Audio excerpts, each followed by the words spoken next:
মাস পর নিজ নির্বাচনী এলাকা রাঙ্গামাটিতে ফিরে দলীয় নেতাকর্মীদের উদ্দেশ্যে নিজের রাজনৈতিক অবস্থান ও ভবিষ্যৎ পরিকল্পনার কথা তুলে ধরেছেন রাঙ্গামাটি 299 আসনের সংসদ সদস্য দীপেন দেওয়ান। বুধবার বিকেলে রাঙ্গামাটি শহরের কাঁঠালতলীয়স্থ জেলা বিএনপির দলীয় কার্যালয়ে আয়োজিত নেতাকর্মীদের সঙ্গে মত বিনিময় সভায় তিনি বলেন, আমি আপনাদের মনে করিয়ে দিতে চাই, আমি এখনো সংসদ সদস্য আছি। বিএনপিকে নিয়ে অনেক ষড়যন্ত্র হয়েছে, এখনো হচ্ছে, এসব আর বরদাস্ত করা হবে না। পার্বত্য চট্টগ্রাম বিষয়ক মন্ত্রণালয়ের মন্ত্রী পদ থেকে সরে দাঁড়ানোর 1 মাস পর এটি ছিল তার প্রথম রাঙ্গামাটির সফর। এই সময় তাকে ঘিরে নেতাকর্মীদের মধ্যে ব্যাপক উৎসাহ উদ্দীপনা লক্ষ্য করা যায়। বক্তব্যে পাহাড়ের সাম্প্রদায়িক সম্প্রীতি বজায় রাখার উপর গুরুত্ব দিয়ে দীপেন দেওয়ান বলেন, পাহাড়ি বাঙালি সবাই ভাই ভাই, আমরা শান্তি ও সম্প্রীতির পরিবেশ বজায় রেখে একসঙ্গে বসবাস করতে চাই। বিভেদ সৃষ্টিকারীদের বিরুদ্ধে সবাইকে ঐক্যবদ্ধ থাকতে হবে। নিজের রাজনৈতিক অবস্থান প্রসঙ্গে তিনি বলেন, বিএনপি আমার প্রথম ও শেষ ঠিকানা। তৃণমূলের নেতাকর্মীদের ভালোবাসা ও সমর্থন আমাকে নতুন করে অনুপ্রাণিত করেছে।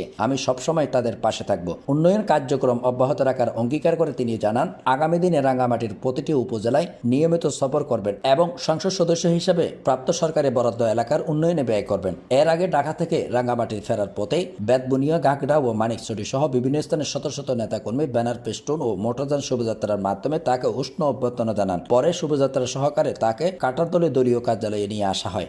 দীর্ঘদিন পর নেতার উপস্থিতিতে জেলা বিএনপি ও অঙ্গ সহযোগী সংগঠনের নেতাকর্মীদের মধ্যে নতুন উদ্দীপনা ও কর্মচাঞ্চল্য ফিরে এসেছে বলে উপস্থিত নেতাকর্মীরা জানান।